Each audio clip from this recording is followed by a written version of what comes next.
Breaking news. రఘురామకృష్ణరాజుపై third degree ప్రయోగించిన కేసులో సిఐడి మాజీ ఏడీజీ పివి సునీల్ కుమార్ కు నోటీసులు జారీ అయ్యాయి. డిసెంబర్ 4వ తేదీన విచారణకు రావాలని ఎస్పీ దామోదర్ నోటీసులు పంపారు.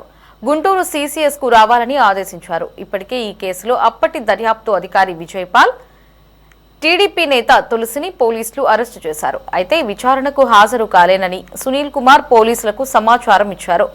15 రోజులు సమయం కావాలని కోరినట్టు సమాచారం.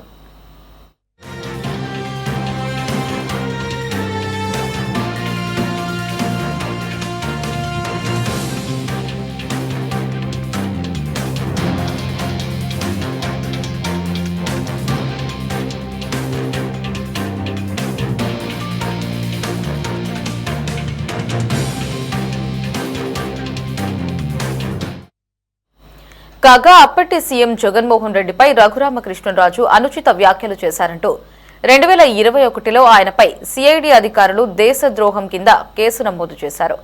ఆ ఏడాది మే 14వ తేదీన రఘురామ జన్మదినం రోజునే ఆయన్ను హైదరాబాద్ నుంచి బలవంతంగా గుంటూరు సిఐడి ప్రాంతీయ కార్యాలయానికి తీసుకొచ్చారు. ఆ రోజు రాత్రి కస్టడీలో తనపై థర్డ్ డిగ్రీ ప్రయోగించి హత్యాయత్నానికి పాల్పడినట్లు రఘురామకృష్ణరాజు పోలీసులకు ఫిర్యాదు చేశారు.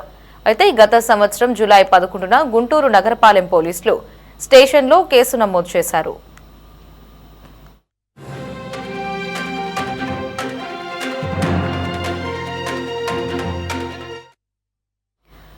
దీనిపై మరిన్ని అప్డేట్స్ ని మా కరెస్పాండెంట్ రామకృష్ణ ఫోన్ లో అందిస్తారు. Ramakrishna, over to you.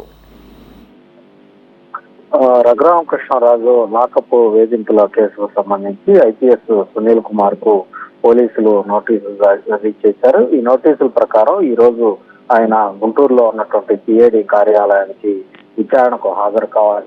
అయితే ఈ రోజు విచారణకు హాజరు కాలేనని పోలీసులకు పివి సునీల్ కుమార్ సమాచారం అందించినట్లు తెలుస్తోంది.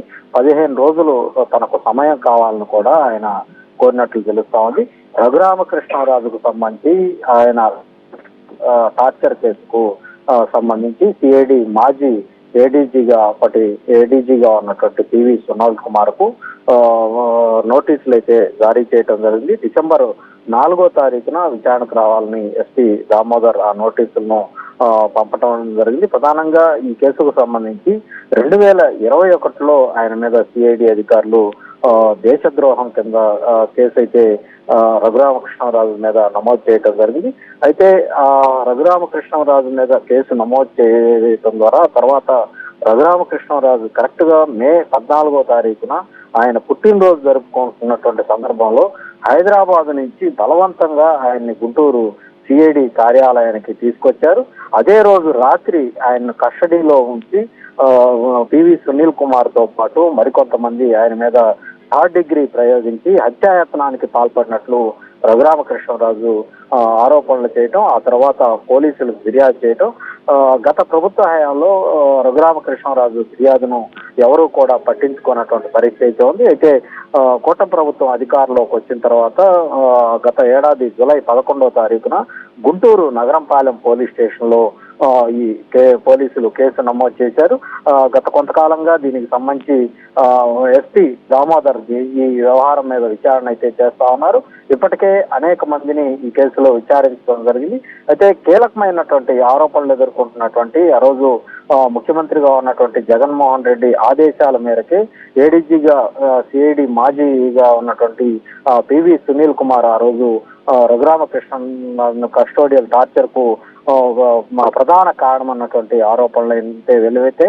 అయితే ప్రస్తుతం ఇవాళ పివి సునీల్ కుమార్ విచారణకు హాజరు కావాల్సి ఉంది.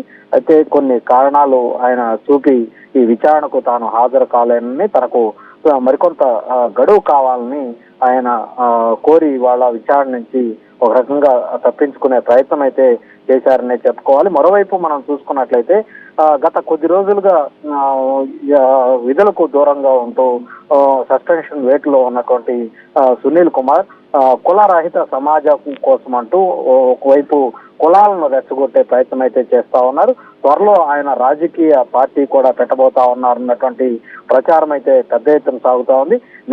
నిన్న ఏకంగా అటు కాపులు మాతో దళితులతో కలిసి రావాలి, దళితులు కాపులు కలిస్తే కాపులకు ముఖ్యమంత్రి పదవి, దళితులకు ఉప ముఖ్యమంత్రి పదవి ఇవ్వాలని ఒక వివాదాస్పదమైనటువంటి వ్యాఖ్యలు చేశారు. దీని మీద తీవ్ర స్థాయిలో అటు డిప్యూటీ స్పీకర్ గా ఉన్నటువంటి రఘురామకృష్ణరాజు కూడా మండిపడ్డారు.